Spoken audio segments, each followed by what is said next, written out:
Hey guys, what's up? It's me, Thomas. Tonight we're back here with the Nostalgia Critic, and tonight, well, we got a big one coming up because we got the very first South Park movie. Bigger, badder, uncut. So yeah, basically, if you guys know South Park, their first movie was pretty much shut your fucking face, Uncle Fucker. You know, that and Blame Canada. Yeah, that movie. Woo-hoo. Prepare for the crazy. Be sure to like, subscribe for more. Hope you enjoy. Hope you don't get age restricted. Here we go. This episode brought to you by Chime, the award-winning app and debit card that can save you money today.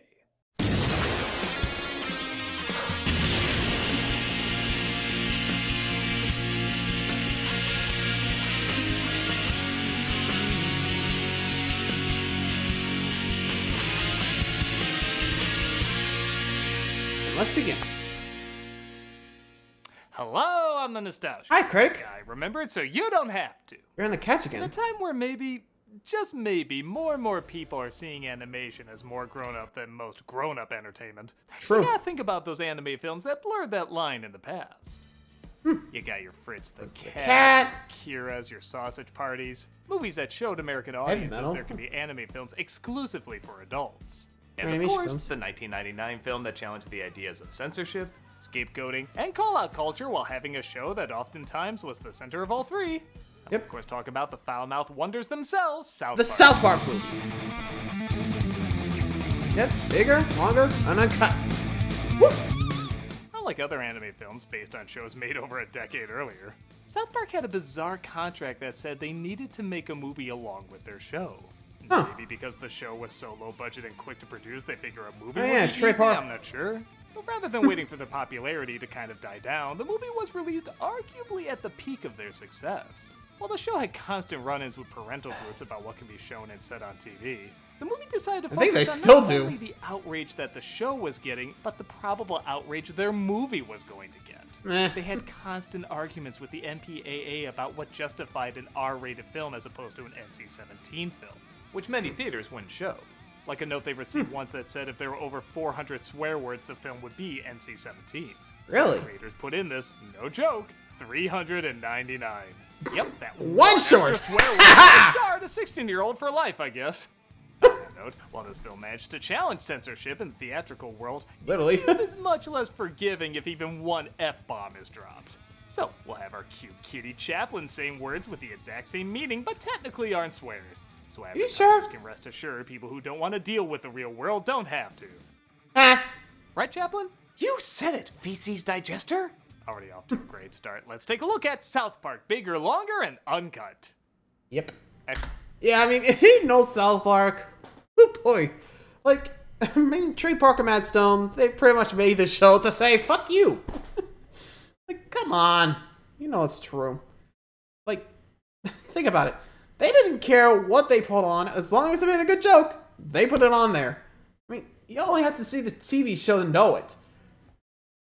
Anyway, let's take a look back and see how their film was. Was it as crazy or not? Let's find out. Actually, the title itself is a perfect sum up of the ridiculousness of MPAA standards. The original title was South Park All Hell Breaks Loose, but the MPAA wouldn't allow a title with the word hell in it.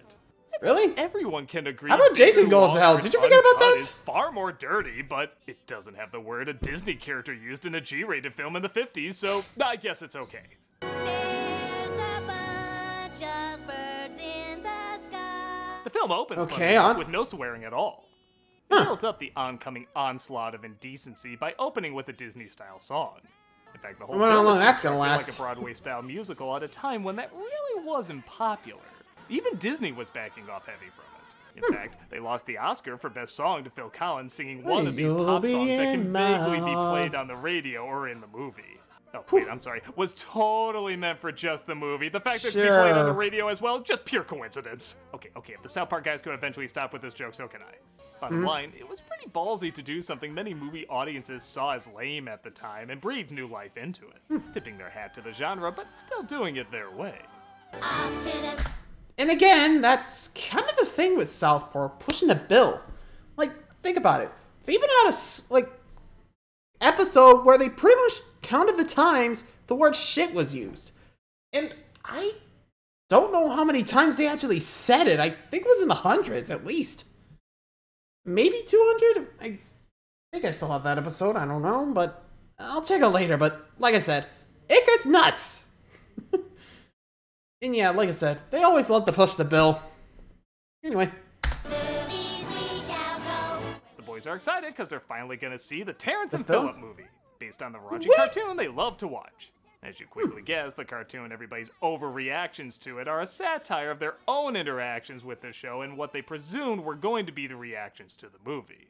Hell didn't quite rise up, but Saddam Hussein did die, so there's that. Oh. After walking by a picture of one of the director's sisters, they find they can't get into the theater because they're not old enough. Yeah, Oh, yeah, turns out the R-rated, cartoon right? they're watching clearly Or was it isn't for kids. PG-13? I don't know. 6 tickets to Asses of Fire. They get a homeless guy to purchase the tickets, and they're introduced to their favorite cartoon characters saying things they've never heard them say on TV. Shut up. Fornicating. Say something. Roller in the hay. Got Rooster. sucking, Gluteus Maximus. licking uncle. Proprietor of Tail. Yeah, they do that a Probably goes lot. without saying, but the songs are massive toe tappers, and everyone credits Parker and Stone, but the composer, Mark Shaman, who's written many Shaman. catchy themes in the past, Huh, also yeah, deserves family. a ton of credit. It's pretty cool how Haven't done. people naturally underestimated this team's musical abilities, yet they would go on to be nominated and even win almost every musical perform. award there is. We Damn. just went to go see the Terrence and Phillip movie. The next day, the boys talk about the movie they saw and share their new colorful vocabulary. Stan is thrown off, though, when he sees Wendy, the girl he's in love with and keeps puking on. Yeah, it's kind of fun revisiting these old South Park tropes they haven't used in a while. But it looks like she's being courted by a boy named Gregory. Hey, Greg. We've been skating all morning and laughing and talking of memories past. I could be Memories wrong, but I past. swear this is based on Nigel from Top Secret. I never heard them You confirm wouldn't be that, but surprised. come on. Get lots of sleep. Tomorrow, we will all be risking our lives for freedom. Hillary, how wonderful that you've returned to me now, when I so desperately need you by my side to fight for the cause. Our cause. Though surprisingly, this isn't the film that has a cow mounting him scene in it. Do I want to Soon know? all the kids see the movie and are using the same colorful language. You can't say Nookie. in school, you Screwing. fat. Buttocks. Kyle! Why the Whoopee. Eric! dude? You just said Sexual Congress. again. Stanley! Ooh. Kenny! This is a good time to mention this film has the record for the most swear Yeah. words used in an animated movie. Really? Well, I mean, to be fair, Matt Stone. Well, well, actually, sorry, I was gonna say something about this thing. I was supposed to play the whole "How would you like to suck my basketballs?" I told Mr. Garrison. You know the McGarrison, like, come on. I mean, I want to say them, but I don't know if I should. Like, seriously, we all know the lines, so is it really important to say what they are? Ugh. Anyway, parents called. Get in trouble for their harsh language, but that's not on Oh, yeah, the Stan's whole, mind, as he still wonders E how to win Penguin Wendy S. over. Chef, how do you make a woman like you more than any other guy? Oh, that's easy. You just gotta find the. I think I can say this one. I'm not sure with YouTube. Oh, I'll just play this. Dolores! You guys, do you know where I can find the... Dolores! Douche. What, is that like finding Jesus or something? No, Jesus is easier to find and easier to please. True. The school panics at the popularity of Terrence and Phillip, and in one of the many examples of censorship working against the censor, the school says anyone wearing God. a Terrence and Phillip shirt will be sent home, only encouraging the kids to love them more. Is the film boy. destroying American youth? Here with a special report is a midget in a bikini. It's gonna sound weird. Yeah, you're gonna see that a I lot. forgot how Midget in a random early bikini. South Park humor was. Pretty much. School tries to sing to the kids how to say other words despite them meaning the exact same thing. This works for the moment, but once they see the movie again, they're back to their old ways. In fact, they're inspired by the movie to light their farts on fire, resulting in, yeah, spoiler, Kenny getting Kenny killed. dead. Load that IV with 70 cc's of sodium pentothal. George Clooney, an early promoter of the show, has graduated from voicing a dog to voicing a doctor, and even eventually be mocked by the show down the line. Not gonna lie, that kind of feels right somehow. Yeah, again. Goes to the Kenny afterlife, stuff. which Whee! Little Bops didn't go to heaven was the other place.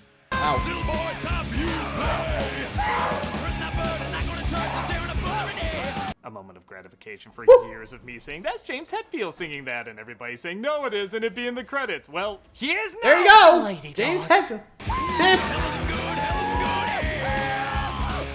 Still a Man, perfect. hell, hell, yeah.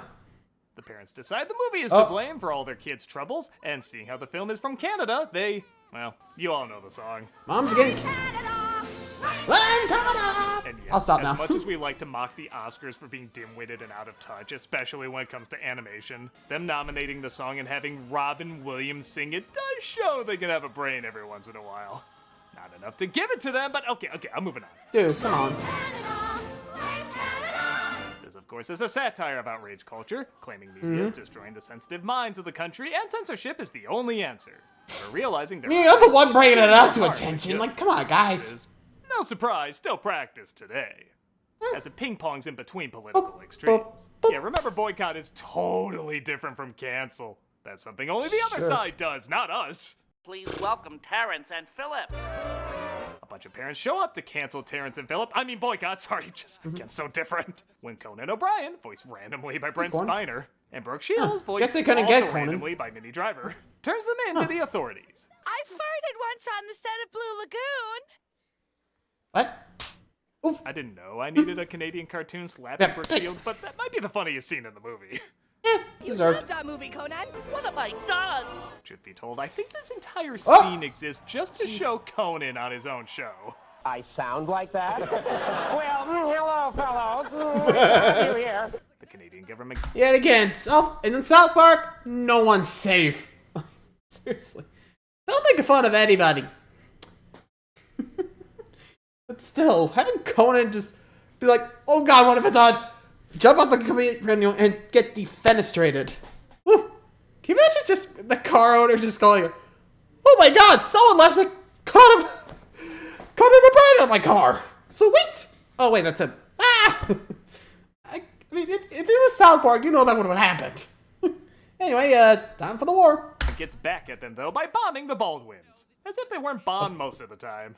Do you know what sucks about being a Baldwin? Nothing! Incoming! Fear not, the same. Yikes! Talk about an overkill! Baldwins in the future. Global warming and corporate America. And no doubt the Baldwin name will always be associated with something good. Uh-huh. The US declares war on Canada, and Kyle's mom takes over as Secretary of Offense. God, that's good. Announcing that Terrence and Philip are to be executed. Again, executed? That Americans are fine with vulgar violence just as long as non-vulgar language. When the Karens take over the world, huh? While back in hell. Okay, you gotta love a film when that's a segue. Hi, Satan. Kenny is being tortured by Satan and his lover, a constantly aroused Saddam Hussein. Man, this is getting me so hot. Would you let me do my job, please? Come on, rub my nipples while I torture this little piggy. I know this is played for last, but seeing the paintings at his home, this honestly isn't far off. I'll be surprised. Okay, commercials. Gonna go ahead and skip ahead, but still, I swear, Kyle's mom is kind of the Karen of the, I don't know why. It's like, kind of the Karen of South Park. I don't know why. Like, she's got the bob, I think. I mean, if you get her hair blonde, you're good to go. Though, and again, I think, I'm not sure she would be considered a Karen, but considering, like, what she just did, the whole blame Canada thing, and executing Terrence and Philip. Like, come on, guys. What are you gonna do? I mean, blame the movie tickets. Blame the theater for allowing the kids to see it. Sometimes they didn't think, hey, why don't we just stop the kids from watching the film? Nope, they just decided to blame Canada and Terrence and Philip themselves. Like, come on, guys. Anyway, here comes Kyle's mom's B-word. Everyone blames Kyle's mom for starting this war, and the kids start to band together to protest it. Stan even decides to get political because he thinks it'll win over the girl he loves. If only. Tell me you've never seen that happen in real life. This There you is go. all Kyle's mom's fault. Shut up, Cartman. This results in Cartman's I mean, he ain't wrong. Always classic. Well, Kyle's mom. She-poodle. She's a big fat. Lassie. She's the biggest. Canine of the feminine breed. We know what's up. He even sings it in different languages like it's a small... Yeah, literally. Don't! Don't! Yeah, good call. Don't show the blackface. He's exfoliating his skin with a beauty mask Sure. while singing this number. Please stop. However, if this was to be taken any Yeah, other still way, a great I would be offended by this cartoon that constantly declares it's trying to offend me. Because just like Tropic Thunder and Always Sunny in Philadelphia, all these characters are smart, kind, level-headed role models that are clearly saying we need to be exactly Cartman. like. If that wasn't the Speaking case, of which, we're stupid, hi, ignorant Kyle's morons. mom. Hell, even satirizing stupid, ignorant morons, dare I say, there could be comedy involved. But that's not it. There's a beauty mask, so there's no problem. Mm-hmm. As you might have expected, though, Kyle's mom hears the song and forces Cartman to get a V-chip in his brain. This is a period of Egypt that was made to block shows like South Park from being seen by children, but despite so many groups complaining something like this needs to exist, very few parents actually purchased it. Proving again, it was much more about complaining than actually solving the problem. Yeesh. The scenario, though, takes it to the next step, where rather than censor what children watch, it censors what they say and even think. I also love them confusing Cartman not wanting to swear with him not being able to swear. Success! The child doesn't want to swear! This isn't fair! No, you just shouted me for trying to! No, Ow. people joked they wanted to crucify me because I joked about crucifixion. At least Pretty I much. think they were joking about it. Oh, It's also pretty great all these parents talking about how important Mac. their children are while totally ignoring their own children. You started a war. You have to stop it. To make them safe again. Oi! Hello? Our children Guys! are precious. Hello? Hey! Until the world unites several groups with social media, then we'll all listen to each other. If only. Same ways. Yeah, honestly, I'm surprised they would be like, hey mom, we're going to the strip club, okay, bye. Seriously. I don't think they would have heard of even that. Sorry. I haven't watched South Park in a while. I'm starting to get back into it. Anyway.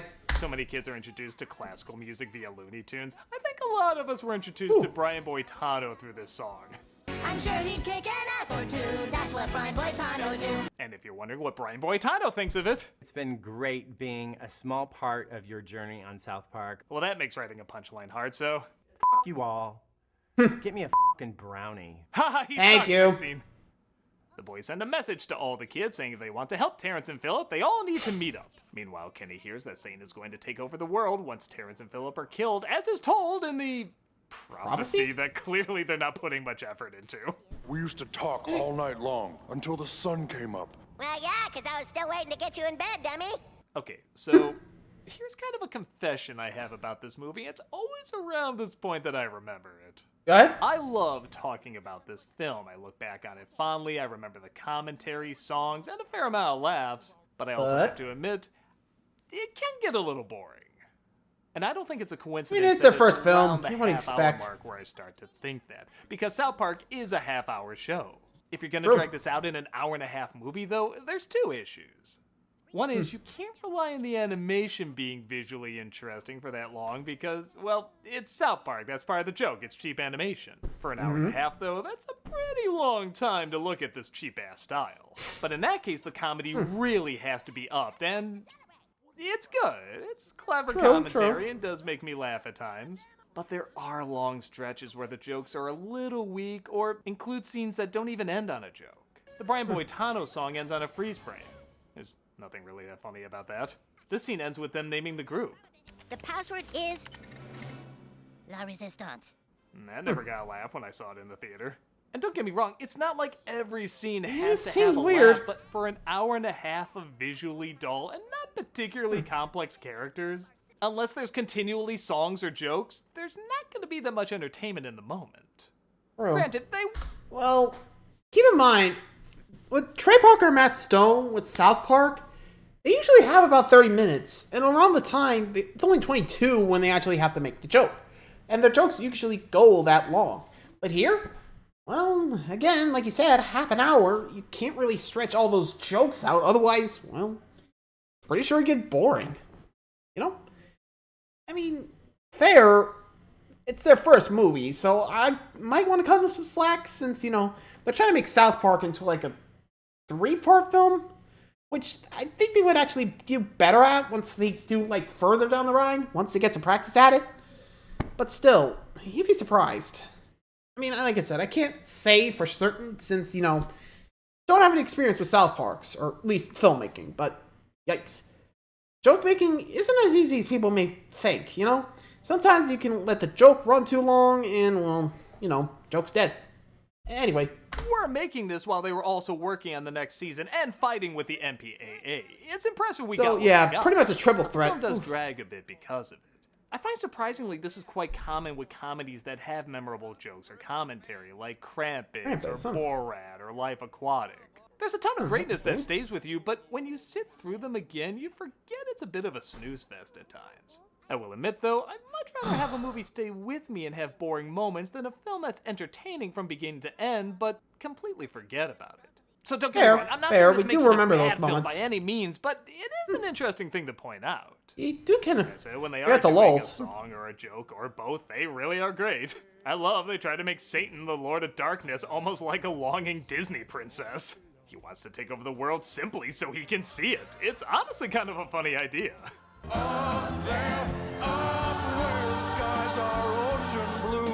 And yeah, okay, it's not like this is that deep a song, but for audiences just looking for fart jokes, I guess some. Yeah, definitely getting more when you bargain for. Without evil, there can be no good, so it must be good to be evil sometimes. Can you get a little bit more distance from Sodom when you say that? Yeah, no kidding. Let's meet up, and despite Stan trying to be the leader, Gregory takes charge. And I think it only figures my favorite song. You know he's gonna die. Combination of all the songs. Seriously, this song is just so damn good. The counterpoint melodies, the orchestrations. It's like Les Mis. Yeah, they're like all singing tonight. The only downside is, it reminds me this movie needs more Butters. Hi, Butters. He's my favorite character. We need more of him. I'll accept the artificial version. If only. That's not for a few days. That was for mass destruction, which I'll admit, watching at home isn't that funny, but in a theater, Christ, does this get a big laugh, so I think it balances out. We need to speak to to the this. mole. They get help from a kid called the Mole. Okay, come on, Butters could have been the Mole. Maybe he wasn't that popular yet, I don't know. And Yeah, I Simon mean, sings a song still to early Satan about season. how What are you he'll gonna be do? better to him. But I can change, I can change. I can learn to Don't get fall my for purpose, it. I swear it. While the song is fine on its own, it is the only musical number where I start to feel people squirming in their seats. Yeah. It's the cheer up Charlie of the flick. You'll get through it fine, but you always forget it's in the movie. True. Welcome to the USO show. There's a big USO show before the execution of Terrence and Phillip, which includes Big Gay Al and Winona Ryder. Here's my famous ping pong ball trick. Oh. Why? There, I didn't miss one. She really stole the show. Yes, 2023. The only other thing we got on her is this meme. What am I supposed to do with this? Yeah. Big Gay Al also sings his song, and it looks like part of his name was exaggerated. He's actually bi. And the Canadians attack, just as Stan finds the... Dolores! Tell me how to get Wendy to like me. Dude, you just have to have confidence in yourself. Chicks love confidence. I'm confident no matter what. Okay, yeah, we'll move on. Be age restricted. On that note, Operation Human Shield puts all the black soldiers in the front to be shot first, but they move out of the way, letting the others get nuked. You some people gonna die? Wait. Are you Wait, what'd he insinuating say? that Jar Jar is the same Yeah, let's not actor think. as that guy? Oh my god, I'm amazed. Stan leads the kids, but Terrence and Phillip get killed off, allowing hell to rise. Carmen's V-chip starts malfunctioning, though, and starts shocking others whenever he swears. So, of course, vulgar language saves the day. I also love how the big final swear he uses is just Barbara Streisand's name. Intimate relations. Stool. Member. Posterior. Globes. Pocket rocket. Hound dog of the fair sex. Muff. This kind. Front bottom. Downstairs. Rectum. Bitch. Try here. Had enough of you! See ya! Kills Saddam, and Satan gives Kenny any wish he wants because he showed him he was in a terrible relationship. Kenny wishes everything to go back to the way it was, which would mean he would have to go back to hell also. This results in Kenny finally revealing himself, and Well, for that. I'm kind of torn on Head off. this. On the one Head hand, off. this was a big selling point in the trailers. See what Kenny looks like. Kenny McCormick. And it is a little funny that, well, he looks like any other kid. Goodbye, you guys. It's also See you cool they soon. got animation legend Mike Judge to voice him. I'm not crying. It's just, I gotta get out of here. Sure. But I guess I feel like they did this idea better other times with Kenny Yeah, revealing Mysterion, what he hype. looks like and even sounds like. I don't If it was know. one It's with not Michael bad. Jackson, I if just he think had it's his done foot off. better later. I'm not sure. I could be alone on that. What do you think? Yeah, to each own. Everything's put back to normal. Kenny even goes to heaven because he ironically accepted he would go to hell. And the final song is sung. Even Free Willy does a big jump at the end. Free Willy. And, that And there we works. go. But Bigger, longer, uncut. Longer and uncut. Both dated, but it meant fun it was still dated. relevant. Yeah. I think issues of censorship and passing blame onto others for things we don't like is always going to be a thing. Just like Amen. sophisticated No matter humor where. and immature humor are always going to be a thing. So it makes sense a movie like this would combine all that. It's a good representation of what South Park was at the time, and both audiences and critics seem to enjoy the film okay. There's been talks of a sequel for a while. Actually, their Imagination Land miniseries was almost going to be a movie, but the team never quite felt they had the proper follow-up. Much like the Simpsons movie, I don't think it makes sense to do a sequel unless it's years after the finale, or maybe even serves as the finale. It just wouldn't feel as large or important if they did it while the show was still going. The same people worked on several projects, though, that had both a large and hilarious scale. So we're not short any great quality from this group. But for a team that's constantly been in battle over censorship for years and years, I think it's clear their movie talking about censorship has warranted authority worth respecting. Amen. I'm a nostalgia critic guy, remember? So you don't have to. Thanks. I love you. Huh. Ken, I'm surprised he didn't really try the "How would you like to suck my well, not even try how he censor balls. I don't know. You know the one. Come on. You know that line for the film. Anyway, there you go. The South Park movie. Honestly, yeah. I mean, even if you haven't seen it or seen the clips, you know those clips. You know the "Playing Canada." The sense, like the, yeah. You'd be surprised. Like, it may be dated, but sure as hell memorable. And no matter how long you see it, you always remember those lines and, well, enjoy the moments you do. I think that's the point of South Park. Just enjoy the moment. And honestly, the whole next movie being the finale of the series actually makes sense, because I actually do remember when Ed and Eddie actually ended their run with a movie, where we did see Eddie's brother, and Eddie and the Eds finally got the respect for the Peach Creek crew. Ugh. Sorry. I'm not sure they would do that, but South Park will always defy our expectations. You know? Still do to this day. Anyway, what do you guys think of the South Park movie? Agree? Disagree? Let me know what you guys think. Adios.